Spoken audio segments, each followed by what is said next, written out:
Ashton TV, joined by manager Steve Cunningham after the 2-1 victory at Hurst Cross against Warrington Rylands.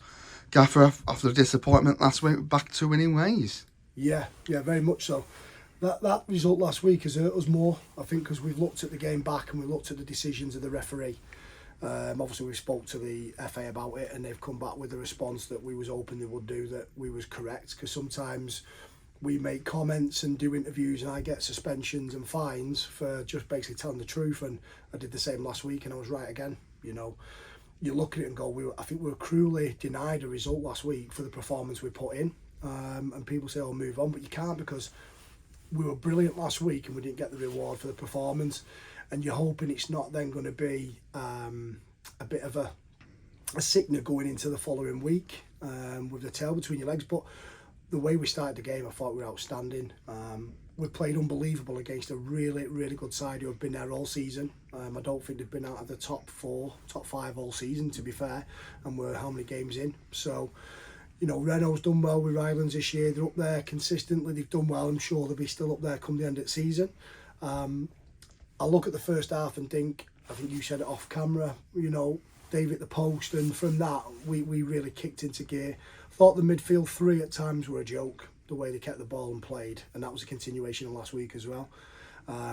Really pleased for Darius, because Darius has had a tough time in front of goal in terms of numbers. Can never fault his work rate and effort and his attitude and application to a game of football, and he's frustrating because we know how good he can be. So I'm really pleased he got his 2 goals. And then overall you're looking to keep a clean sheet, and they've gone and scored in the 94th minute with a wonder strike from Charlie Munro, which was, you know, some strike, to be fair. In any other game it deserves maybe something, but disappointing that we've conceded in that moment, but you've got to hold your hand up in moments like that and say fair play. But 3 points against a team that have been up there all season. We did it against FC on the 1st of the month. So now you look at it and go, we're going into the game against Lancaster really buoyant. We've put ourselves in a really strong position now, 5-6 points behind second, third and fourth, or whatever it is in a game in hand on some of them. So yeah, it's been a really big day today for us, especially with the lads being under pressure, knowing that if we'd have lost today, we could have been 9 points away from it all. We talk about under pressure. Rylands definitely putting us under pressure in the second half. Had the wind in the second half, which it was, you know, it was very, very blustery conditions at Hurst Cross this afternoon, but they had a lot of the ball, a lot of the pressure, a lot of camps in the Robins half, but Coops really had a save to make in the second half. No, it was frustrating to watch. I think when you watched us first half, we attacked at will. We were brilliant. We had a lot of the ball. Second half, I came out a little bit later because I was talking to Noots, because we've not been well, so we're trying to stay out of the way of everyone. But from a free kick that I saw Ben Hardcastle take, I don't think I looked right towards our attacking goal once in 30 minutes. But that's not because we were camped in because of their unbelievable football or pressure. We just couldn't get out, and all our clearances were getting caught, missed kicks, kicking it out. The wind, like someone turned on a wind machine.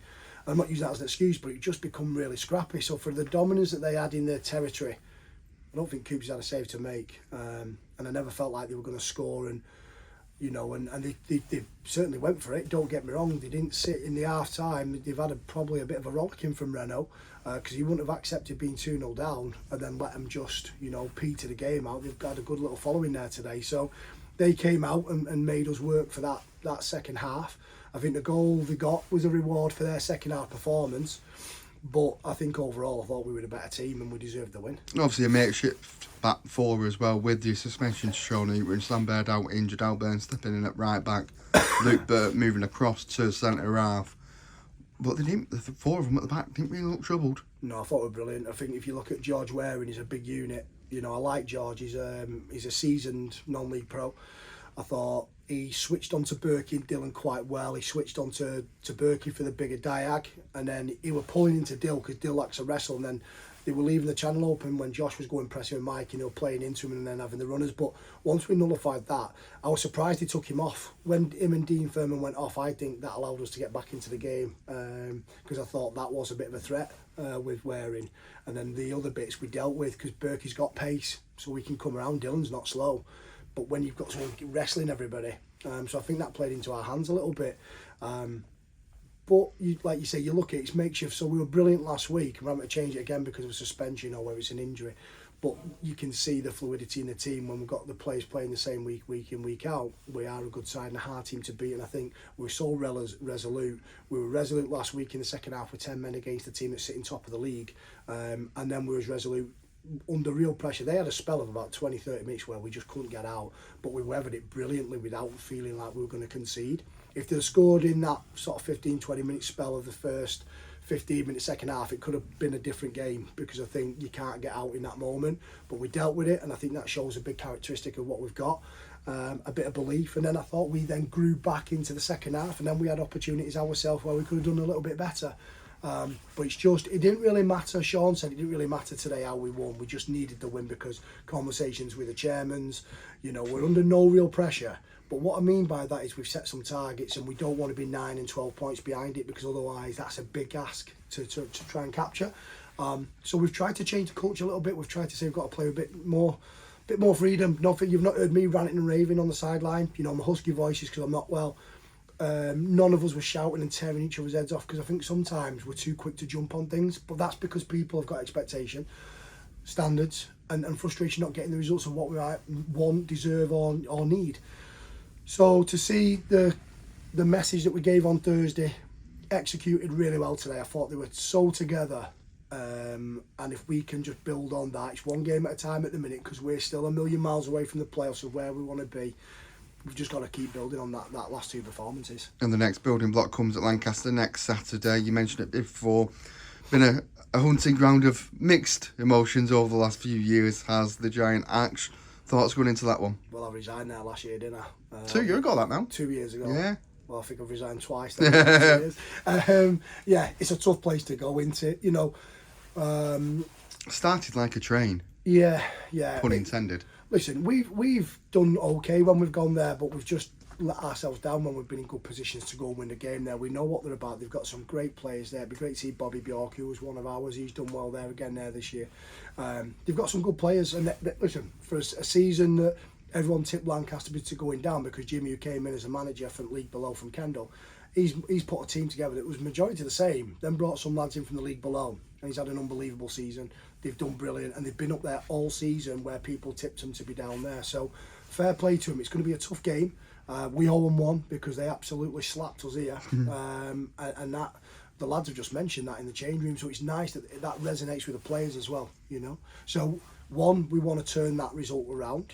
We actually made another little target at the start of the year. We said, can we reverse any fixture that we've lost or dropped points in, and we did that again. Well, FC was a double, so that's always nice to do that against them. But then you look at it and go, Hebburn was unlucky, should have got something out of the result, but we beat them. Lancaster now, we want to beat them. One, because they slapped us, and two, it just then puts us in a really good position, because now we're on 36 points with the same as them, same as Gainsborough, same as Warrington and all the rest of them. So it's a big game next week, because again, they've been up there. But like I said only a few weeks ago, we're playing 7 games in a row against the top 7 at the time, top 8 with us being in and around it. We've then got Gainsborough on the Tuesday, then you've got Warrington Town, so it doesn't get any easier. But what we are doing is we're taking points off the teams who are above us. Hopefully when they start dropping points, we can then take points off other teams below us and just put ourselves in a really good position. But one game at a time. We'll enjoy today, because that was a reward for last week. Yeah, I'm glad that the fans were with us today on that one. They supported us really well, especially on a cold day like today. Not great conditions to play football, but hopefully they can see what we're trying to do, and that was a nice way to start the weekend for us.